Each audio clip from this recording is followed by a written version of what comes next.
Mother was never a well person. She had us.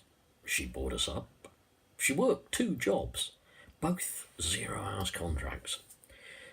She took in ironing, but she was never what you'd call healthy. She used to tell us all something about a thing she called the NHS. Sometimes, in between coughing fits and struggling to get her breath, she'd say, when your dad and I were your age, doctors were free. They even did free medicines, free clinics, and it cost you nothing if you went in hospital for an operation.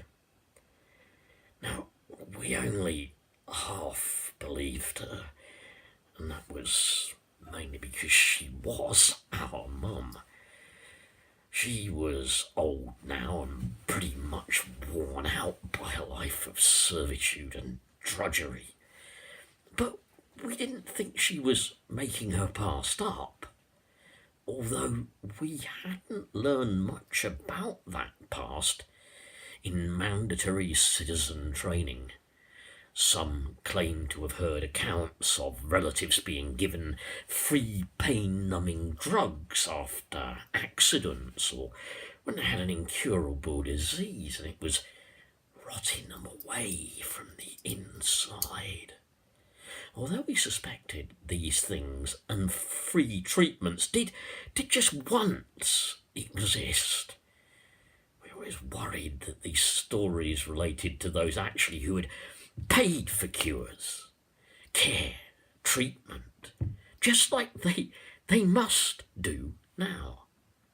Perhaps our mother was mixing things up in her memory. All we know is that everything must be paid for in advance in our world today. Even those who are too sick to work and to buy food are just left on the cold streets to die. Of course, it's a crime to help them or give them food.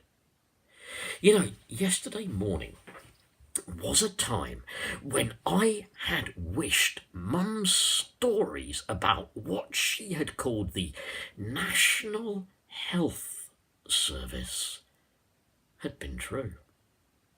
Not that I guess what was just a memory could have been of any practical help to the person tossed into the air and slammed down on the pavement by that big black car.